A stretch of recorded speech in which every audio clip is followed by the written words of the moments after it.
while Australians seem to be getting a reprieve from rate rises for the moment, though, the cost of living crisis and mortgage pain is far from over. And in fact, we're only learning the long-term impacts that the 12 increases in the space of a year are having, with new research showing 4 out of 5 people are now postponing big life decisions, including having children, as they struggle to meet their mortgage repayments. Joining me now to talk all about this is Herald Sun business commentator Terry McCrann. Terry, thank you so much for coming on the program tonight.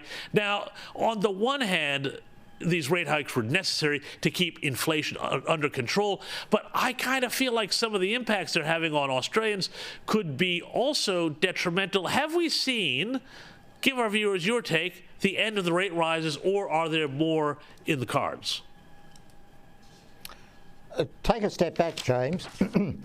Yes, they were good. They were necessary because of the inflation problem, but they were also necessary to get rates back to something like reality.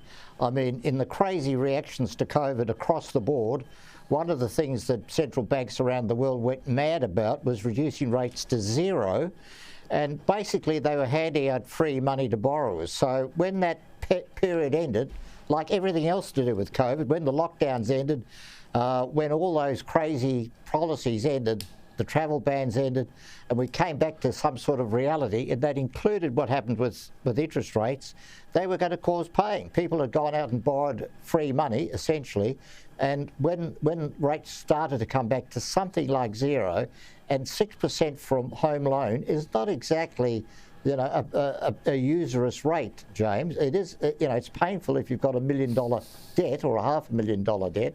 And yes, again, both the reality of the consequence and the intention of those rate rises was to cause some pain, because that's the process of getting inflation under control.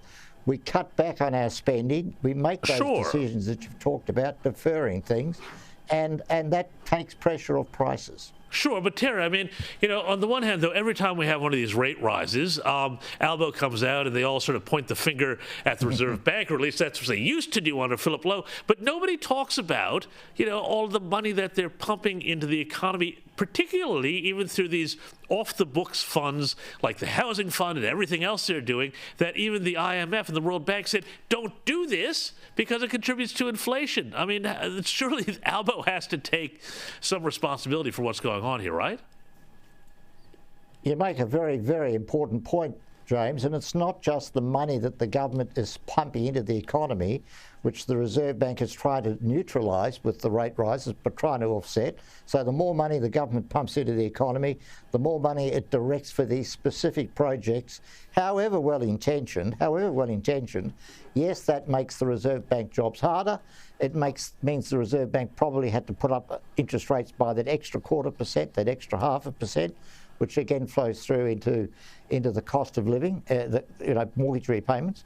But secondly, James, it's not only what the government is doing on that front, it's the fact that it's pushing up energy prices with its deliberate net zero policies, and it's imposing cost of living increases across the board. It's not just in the direct spending programs.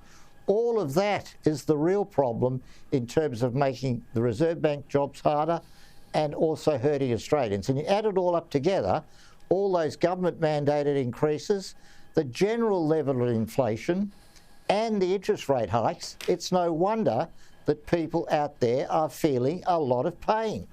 And Terry, just very, very quickly, how is it then that the government keeps telling us that renewables are the cheapest form of power, and yet our power bills keep going up? Real quick, 15 seconds, Terry McCrann. Well, the answer is obviously it's complete nonsense, James. Renewables are not the cheapest form of power, and they don't work. Well, I can't say clearer than that. Thank you so much, Terry McCrann, for your insights. Really appreciate it. Now,